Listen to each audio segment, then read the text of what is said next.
तिब्बती राष्ट्रीय विद्रोह दिवस एक वार्षिक विरोध प्रदर्शन है जो तिब्बत में चीन की उपस्थिति के खिलाफ 1959 के तिब्बती विद्रोह की याद दिलाता है। तिब्बती इतिहास में ये दिन बेहद खास और महत्वपूर्ण माना जाता है। दरअसल घटना की शुरुआत 10 मार्च 1959 को हुई, जब हजारों तिब्बती चीन के कब्जे के विरोध में सड़कों पर उतर आए। चीन के खिलाफ 65 में तिब्बती राष्ट्रीय विद्रोह दिवस मनाने के लिए सैकड़ों निर्वासित तिब्बतियों ने नई दिल्ली की सड़कों पर मार्च किया। 300 से ज्यादा प्रदर्शनकारी भारत के संसद भवन के पास एकत्रित हुए और तिब्बत कभी भी चीन का हिस्सा नहीं था और चीन को तिब्बत छोड़ देना चाहिए जैसे नारे लगाए गए। प्रदर्शनकारियों के हाथ में तिब्बती झंडे और उनके आध्यात्मिक नेता दलाई लामा की तस्वीरें थी। 88 वर्षीय दलाई लामा ने 1959 में चीनी शासन के खिलाफ असफल विद्रोह के बाद तिब्बत से भागने के बाद से भारतीय पहाड़ी शहर धर्मशाला को अपना मुख्यालय बनाया है।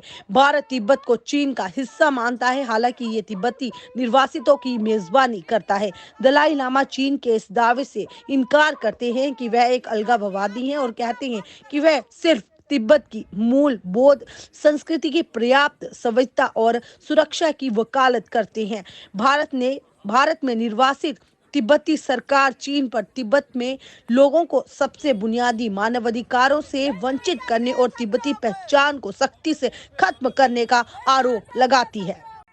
वहीं इस प्रदर्शन का असर Dharamshala, Delhi, France, Switzerland, New York, Taiwan, Brussels, London, Germany में देखा गया।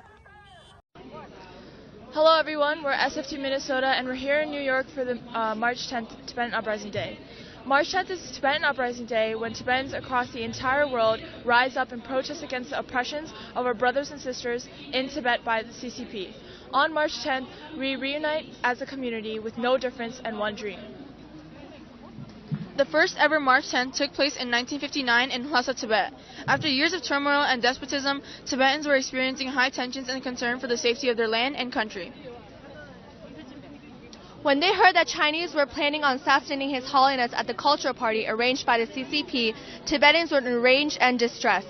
They herded the outskirts of Potala Palace to try to protect His Holiness from the wrath of the CCP, and that is when the first Tibetan Uprising Day flourished.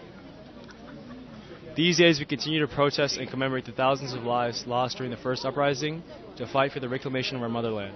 With a sense of community, Tibetans across the world scream chants of desperation and hope to return back home.